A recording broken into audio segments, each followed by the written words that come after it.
welcome to the vlog. My name is Elise. Welcome to the channel. I hope you're all doing so good today. We are starting off a vlog, which I don't do very many of these, so quite a rare occurrence on my channel, but I thought it was high time that we do another episode of books my mother-in-law sent me.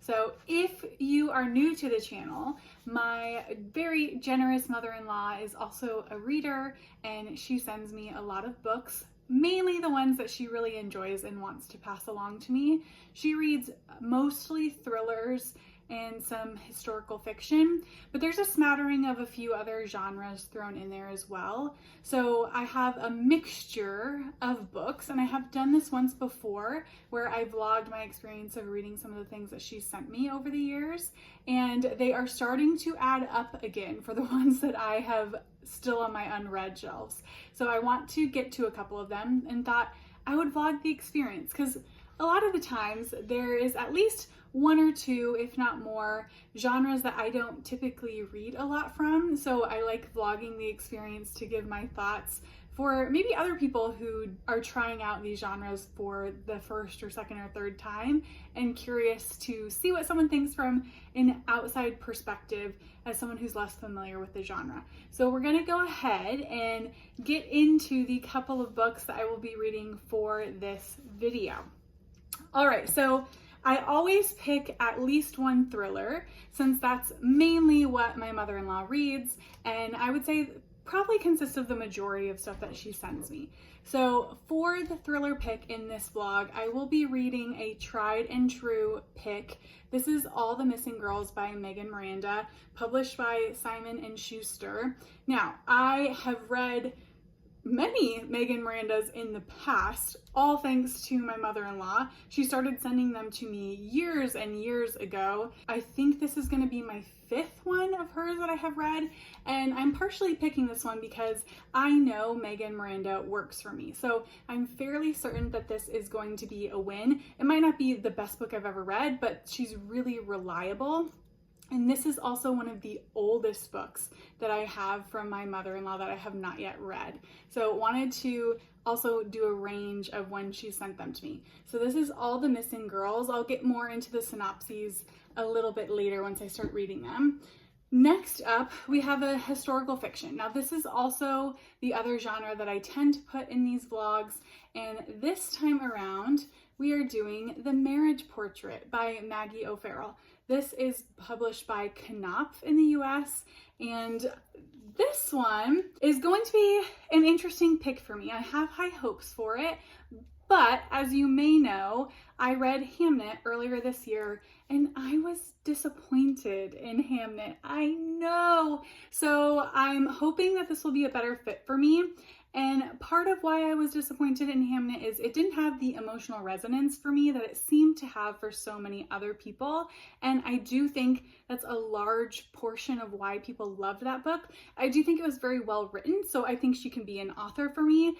I just wasn't emotionally impacted the way that a lot of other people were. Because many people who loved Hamnet did not like this as much, I'm hoping I might be like the reverse of that and like this one more than Hamnet. So we shall see. I think this at least has a solid chance of me liking it. So that is The Marriage Portrait. This one she sent me about a year ago. So we have one of the oldest books that she sent me in All the Missing Girls.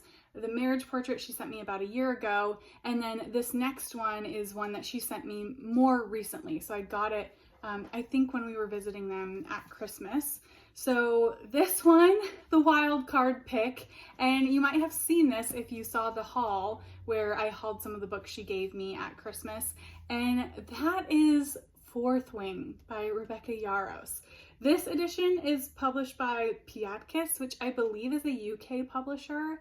So yeah, unfamiliar with this publisher in general, and I do think the US publisher is someone else, but this maybe needs no introduction. It took the world by storm as a romantasy series that now the second installment is out as well. I do not read romantasy at all. I don't really read fantasy at all. So this is going to be a very big departure for me, But I do still think there's hope that I could think this is really fun. There's something to be said about reading something for purely entertainment value, and maybe there'll be something more to this. I don't want to discount that, but I have a feeling that this is mainly for entertainment value, and I can get down with that. It's not normally what I look to my reading for. My brain could probably use that every once in a while. So I'm going to be trying to read this. I do think this will be fun to put in the vlog, again, because it's so outside of what I normally read, but I'm also assuming I'm going to have a lot of thoughts, maybe even questions as I'm reading this. I really hope I don't DNF this.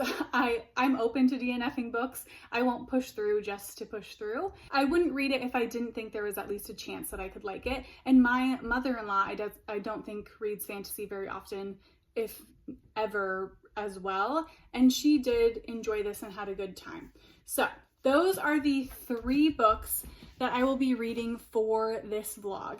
Now, I will do a quick little intro on All the Missing Girls because I started this yesterday and I was like, I need to start the vlog because I've already read half of this book. So I am currently on page 175, which is exactly halfway through the book. And the premise of this is that we are following our main character, Nicolette. She's returning to her hometown, which is called something kind of cheesy, Cooley Ridge in Philadelphia, which is in some small town. She has moved to Philadelphia in the big city and comes back because her father is getting increasingly ill. He has dementia, and her brother are thinking that they might need to sell his house. He's already in an assisted living facility. Her brother still lives in that small town. So she returns, and as she's returning, you start to get information that Nicolette's best friend from high school disappeared when they were 18. And that has remained sort of a cold case. They're not sure if she just up and left, which, maybe less plausible, or if something happened to her. While she is there trying to settle her father's estate, another girl goes missing. And it's a similar type of setup where they both go missing in some woods that are conveniently located right behind Nicolette's house. As small towns do, there's lots of gossip and hearsay and rumors, and a lot of people start drawing comparisons from the previous disappearance to the current woman's disappearance, whose name is Annalise. So Nicolette is clearly having all of these memories getting drawn up, and you realize that there were a lot of secrets wrapped around Corinne's disappearance basically 10 years ago, and you start getting to unravel those secrets as the book goes on. The structure of the book is pretty interesting. It starts with present day, and then you start going back day by day by day, one day at a time. So I am currently halfway, like I said. I'm probably not going to reveal anything more about the plot other than to say I do have a theory on who I think the bad guy is. I had a theory around page 50. I make myself guess early on, and sort of the first introduction of the character that I think did it, I just call it and I don't let myself change. So we'll see if I end up being right. I won't say who that is, but I do have a theory, and we shall see what happens. But yeah, I'm really enjoying this one so far. I get why this was like one of her breakout hits. This was her first adult novel. She had written a handful of young adult novels prior to this, and I have read one of her young adult novels. So yeah, I'll give you a little bit more of an update once I maybe finish this. I might finish this in the next couple of days. It's clearly flying by very quickly because I started it yesterday, but I'm reading this on audio, and then I will probably be picking up Fourth Wing physically in the next day or two. So I'll come back to you in the next day or two with an update, either because I have started this or because I have finished this, or both, and we will catch up more then. So enjoy the vlog. Happy to see you and happy to be here. Hello, I'm coming at you with a glamorous update from the bed. So yeah, I wanted to give you an update really quickly. I was humming and hawing on whether or not to do an update today, but it has been a couple of days since I've updated. So I was like, if I just do it in bed, I'll do it. Just make it easy, just make it chill. So that's what we're doing. So excuse any of the lighting or the angle or anything like that. But I wanted to update because I have finished a book. So let me actually grab it. I keep my TBR on these shelves up here. You can sort of see them over there, the edge of them. And then the red books I keep on the opposite side of the shelves for that month. So I have finished All the Missing Girls by Miranda. I finished this yesterday, actually. So I read it in 3 days. I read it very quickly for how long it is. It's 370 pages-ish, I think. And I really enjoyed this. I mean, it's no surprise. I really enjoy Miranda as an author of thrillers. I think she's like my most reliable, consistent thriller author that I pretty much like guarantee know I'm gonna like the book. And this was definitely true with this one. And I do think this is probably my second favorite that I've read from her, right after The Only Survivors. Is that the name of it? I'm probably not going to tell you any additional parts of the plot outside of what I told you previously in the synopsis and what I had read thus far. But I will say that I did not guess who the murderer was, and I was totally surprised, taken off guard. And I was reminded that I think one of Miranda's strengths is pacing. There really aren't dull moments in her books, or moments where you're like, this could have been edited out, or it should have been shorter. This is pretty long for a thriller, I feel like, and I felt like I was interested and absorbed the entire way through.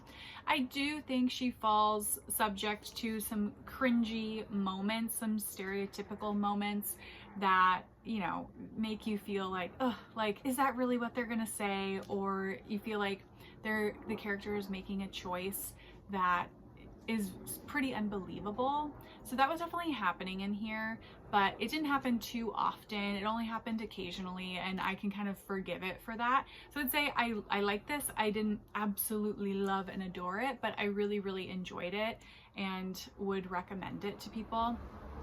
An interesting thing about this novel is that it does have a decent amount of commentary on not only victim blaming and this fascination that I think people have on finding the perfect victim, like that can even be a real thing, and particularly trying to do that with women. All people deserve justice. It doesn't matter if that person, you know, contributed heavily to society or was attractive or whatever it might be. The perfect victim does not exist. We're all humans and we all deserve justice, no matter if we did bad things or good things or a mix of anything in between. So I enjoyed the commentary on that. I also thought it had a lot of commentary on men's aggression and violence towards women, and how that's so normalized.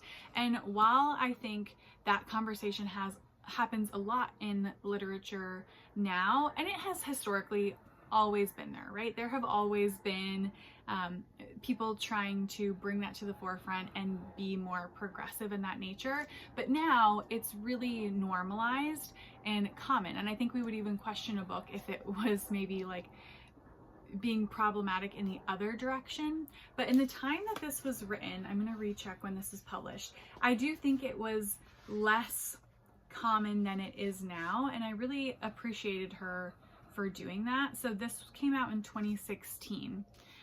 So yeah, this is one of the older thrillers that I've read that still felt like it had a feminist lens and was trying to address that this casual aggression towards women is not okay and is a problem, and we have just accepted it and expect women to endure that. So yeah, I really, really enjoyed this. Would definitely recommend if you're looking for a thriller. And I continue to just love all the Miranda books that I read. So this was fantastic. And I'm also going to be starting tonight. So my red and TBR are up here. The books that I'm currently reading, I keep on my nightstand, and there's a lot of books that are on my nightstand because I read a lot of books at once. But I'm about to start this one. And I took a little peek through earlier just to look at the maps that are in the book, because there is a lot of maps. It is very beautiful. So there's another one, and there's another one.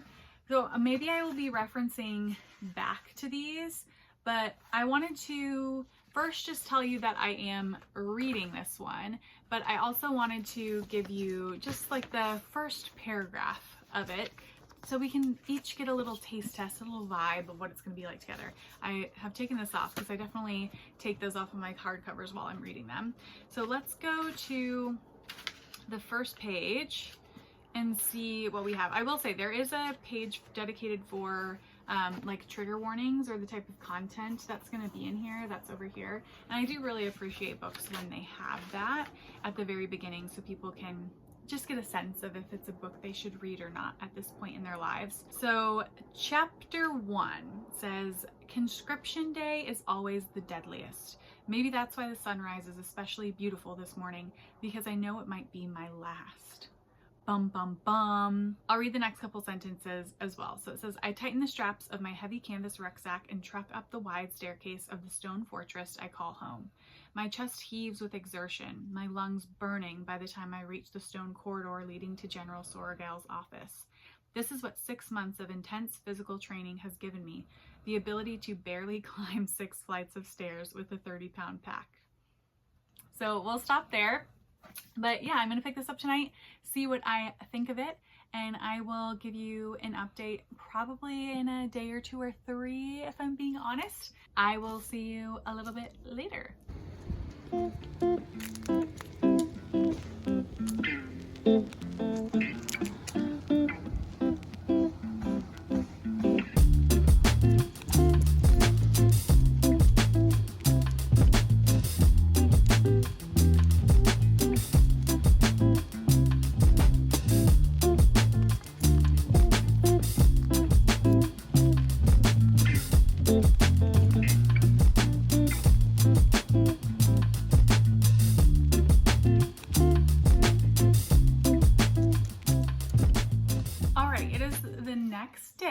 So surprise, surprise, I'm updating the vlog before I thought I was.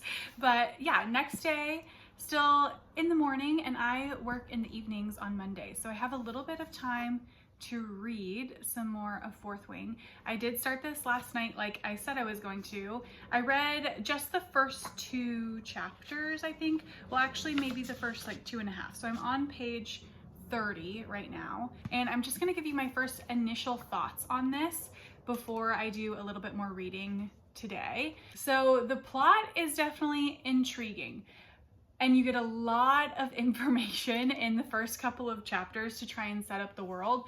So our main character is Violet. Her mother is very high up in this realm. Is it a realm? I have no idea, but there are basically like 2 warring regions, and her mother is very high up in command in her region. Very stereotypically like cold, harsh, and calculating. You realize that her father has recently passed away, I think like a year or 2 ago passed away, and there are 4 career trajectories that you can take in this society. You can become a dragon rider, a scribe, a healer, or be in the infantry. And our main character Violet, has been preparing all of her life to be a scribe. That's what her father was. But once her father passes away, her mother essentially demands or decrees that she has to become a dragon rider, which is what she was, and also what Violet's older sister is as well. But Violet has not been training to become a dragon rider, and you're learning that becoming a dragon rider, even going to school to become a dragon rider, is very dangerous, and a high amount of the students die in that school before they ever make it out. So she's obviously very afraid. Her older sister is very afraid for her. Her older sister tries to talk her mother out of it, but her mother is adamant and basically gives an order, and because she's higher ranking, she has to do it. So her sister gives her some like little tips and tricks really quickly before she has to face the first like trial, which is walking across this parapet very high up in the air, and several students every year fall off and die, and so they don't even make it to the next part of training. So she needs to pass this test in order to become a dragon rider cadet and enter into the academy there. You're also getting a lot of characters thrown in at you right away that are seemingly going to become very important in the story. Mainly you're getting a lot of like male characters thrown in that I'm assuming there's either going to be like a romance or a rivalry or both between. And then you also get one friend that she makes at the very beginning that I think is going to remain her friend throughout the process. So I'm gonna wait to talk about those characters a little bit more, maybe when I give an update further on in the plot. But what I will say now is I'm definitely intrigued by the plotting, and I feel like it's really high stakes. I feel like I want to know what's going to happen to her, and I'm enjoying the world that's getting set up. On the flip side, I'm already noticing some things that I think I'm going to dislike. One being that the main character, Violet, is cussing a lot, which I don't mind, but she is 18 in this book, and it feels very forced, like the author is wanting her to like be like relatable, and it's like real talk, and it's getting grating instead of, I think, doing what the author's wanting it to do, which is to make her seem more authentic. It just feels so annoying for it to happen that repetitively. So I'm really hoping that does not continue. And the other thing is there's already some editing choices that I feel very confused about. What I would describe as maybe like typos in a sentence, like the sentence structure is not grammatically correct. And again, if that truly is an editing mistake, that's not on the author, and editor should catch that. But those definitely take you out of the story because you have to reread those sentences a lot. And I'm like, that just does not make sense the way it's written. So again, we'll see if that continues. I know there was a whole scenario with there being, maybe this is just for the second book, but it being rushed to come out, and there were production errors in some of the books. So I'm not sure if that's what's coming up here or not. You let me know if you know more than me. But yeah, those are initial thoughts so far. I'm gonna read a little bit more now, and I'll give you an update maybe when I'm at least like somewhere 50 to 100 pages in, and give you more of a fleshed out plot update and more of a premise and how I'm feeling about it further in. So I have my cup of tea, my second cup of tea of the day right here, and we're going to go ahead and read a little bit more of Fourth Wing.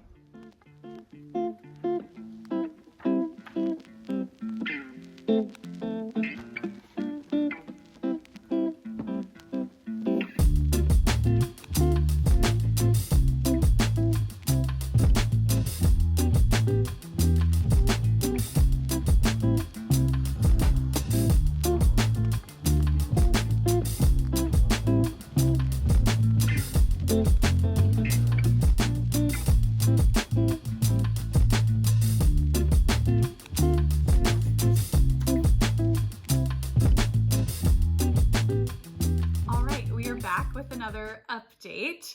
So last I updated you, I think it was Monday midday, and I was really just starting to get into Fourth Wing. I think I had read the first 2 chapters previously, like the first 30 pages. And yeah, I was able to get in a good chunk of reading since then.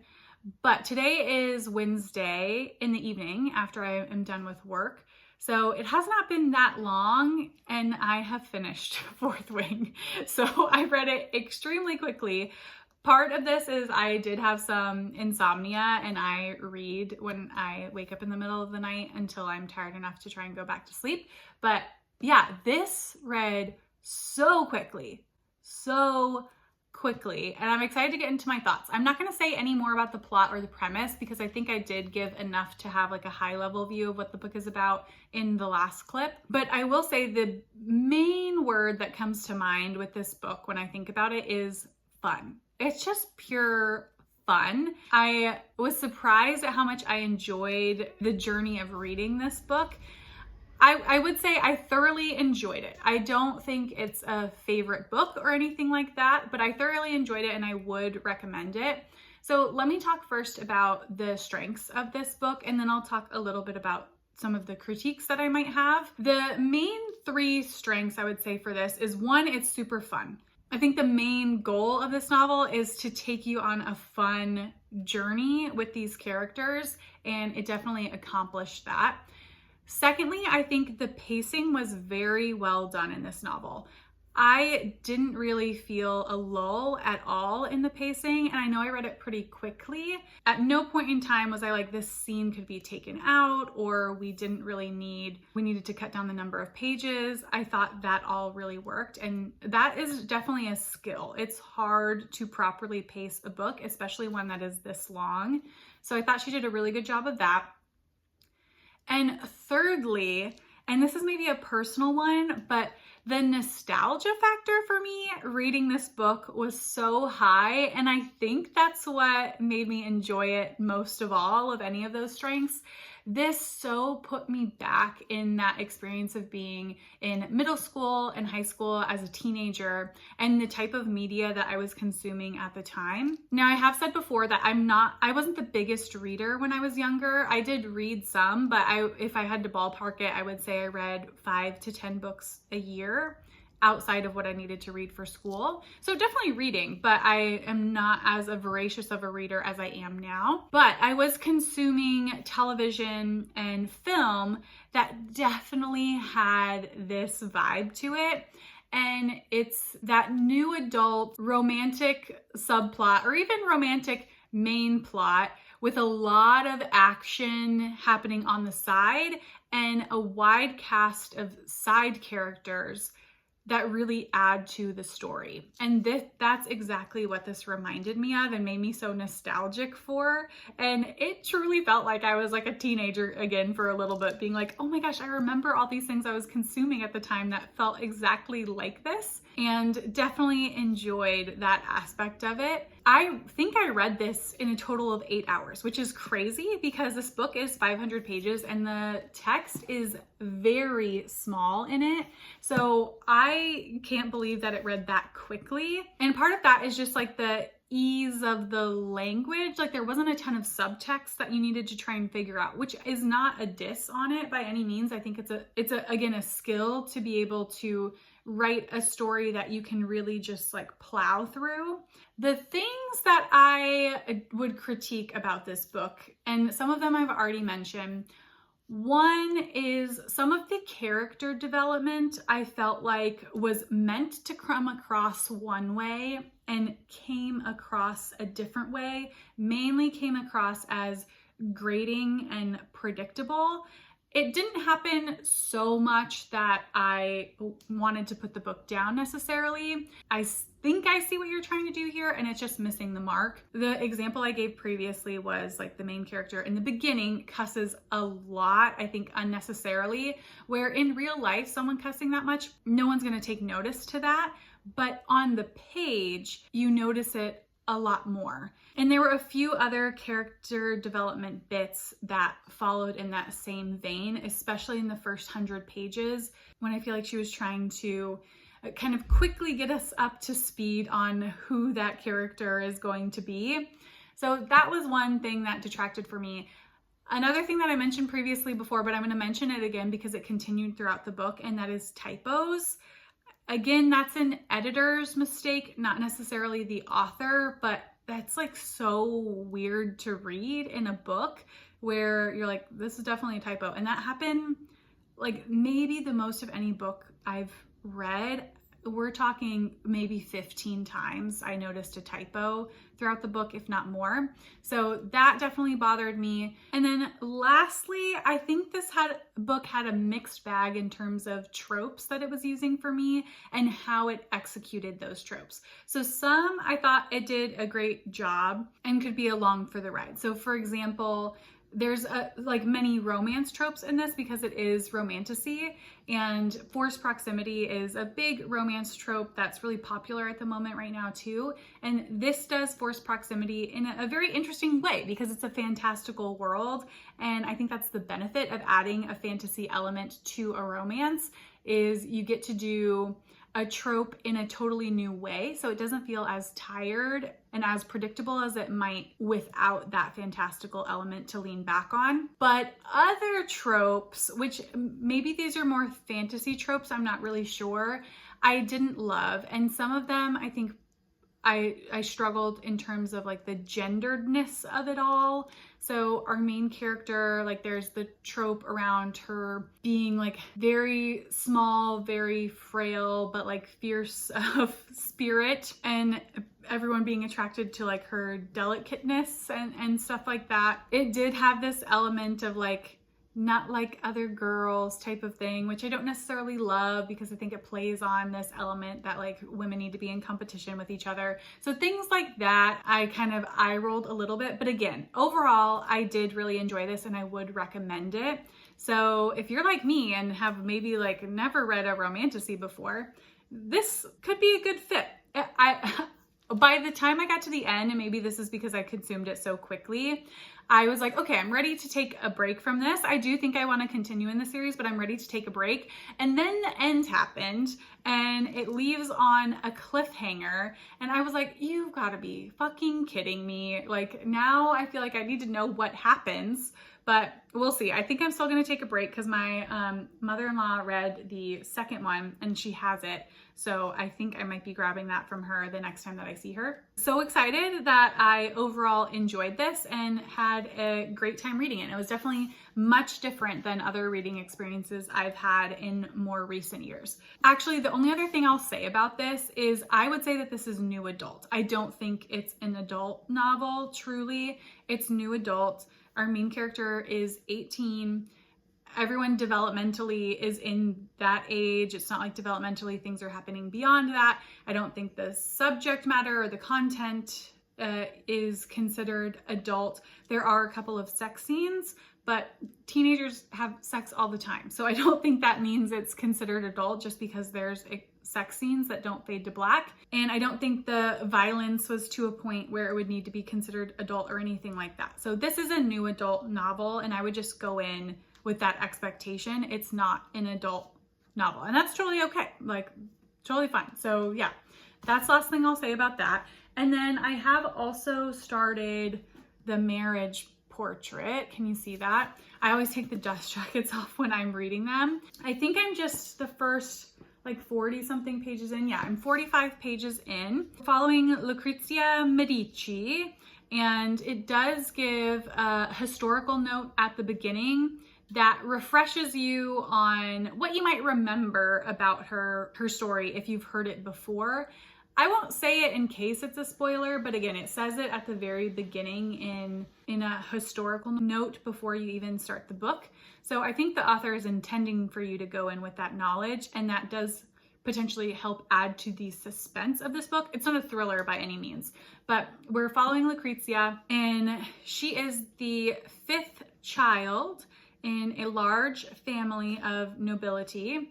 Her father is the king of Tuscany, and we're going back and forth a lot, but you do know early on that she has been married off against her will to Alfonso, and she is having this inner monologue while they're at dinner that he is planning to kill her. She just knows it. She knows that he's going to kill her. And so you're constantly flashing in and out of that dinner, and then you're going back to her childhood. So you get the story about her conception, and then you get stories, I think at this point, all the way up until she's like 15, I think. So that's the setup for the novel. So far, we're getting a lot of sibling dynamics between her and mostly her older siblings, and then also the dynamics between her mother and father. But we do know early on in advance that she is a very intellectually gifted child, and we're gonna see where that setup goes. I think that's trying to do something in particular, but I will let you know more about this as I read more. So hopefully I'm gonna update you tomorrow, ? But we shall see. So I will see you all next time. Bye. Okay, I am taking a very quick break to update you while I'm working. So I have read a little bit more of The Marriage Portrait by Maggie O'Farrell. I think I'm on page 90 at this point. So what's happened now is Lucrezia has had a marriage proposal from Alfonso, which is the Duke of Ferrara, the guy that she does in fact end up marrying, who was supposed to marry her sister, but her sister passed away. That is like a strange scene that I feel like has a lot of mystery surrounding it, so I'm not sure if we're going to come back to that or not, but it was vague, let's say. When the kind of like marriage proposal comes, it's after Maria, her older sister's death, and the Duke of Ferrara is like, well, we're very sad, but I would be interested in marrying Lucrezia as a replacement because I want to form a union between the families. He has met Lucrezia once before, and it's really intriguing because their experience is almost like very tender, but this is all happening while she's 12 years old, so extremely young, and even for them in that time, extremely young. And so initially her father's like, well, she's not really old enough to marry, but he thinks the match would be very advantageous, so sort of goes along with it anyway. But Lucrezia doesn't want to marry him.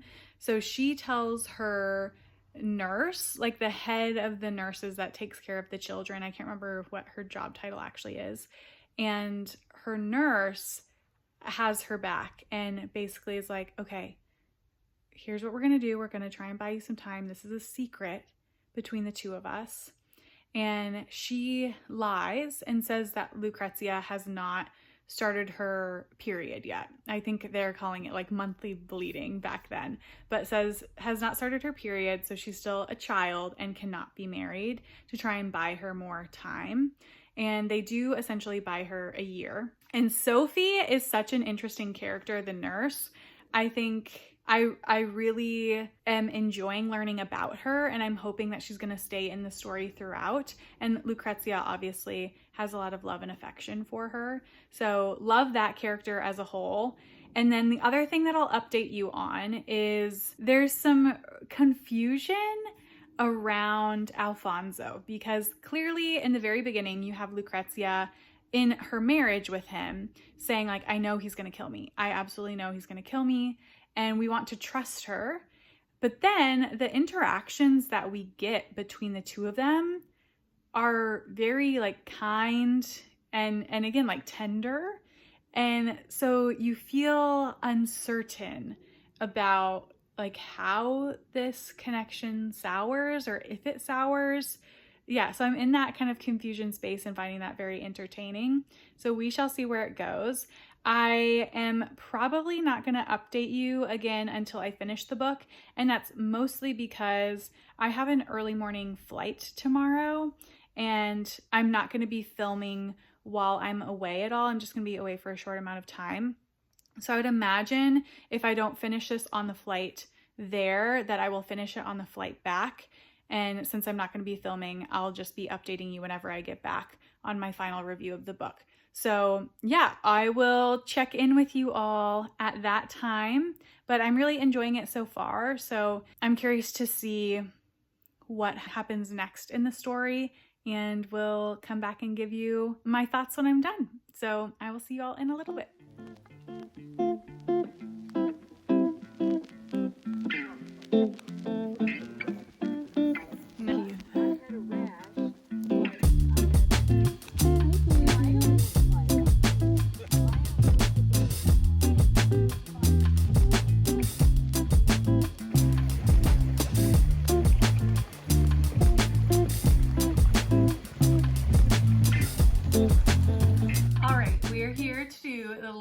Update and close out this vlog because I have finished The Marriage Portrait by Maggie O'Farrell, and I loved this book.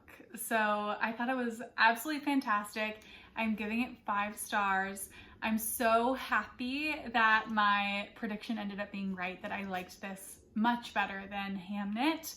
I know that's an unpopular opinion, but I felt like the structure of this, the plotting of this, the character development of this was all better than Hamnet, and I really, really thoroughly enjoyed it. The author does such a good job of building tension in this book. And she does that in some smart ways, I think. By starting with the flash forward, it really allows you to feel the dissonance between what the character is describing and what you're actually getting on the page in the beginning of the novel. And that dissonance, I think, makes you feel tense and uneasy, and you can't trust whether or not certain characters are reliable. So I thought that was very smart, and how she flips back and forth in the timeline, I think, adds and builds to that throughout the novel as well.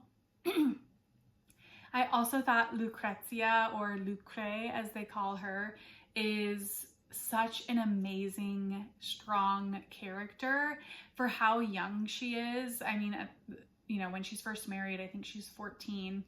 She is so smart and astute and brave in many, many ways, and has this like resilience about her that she knows herself she has. And you see that come out in various ways.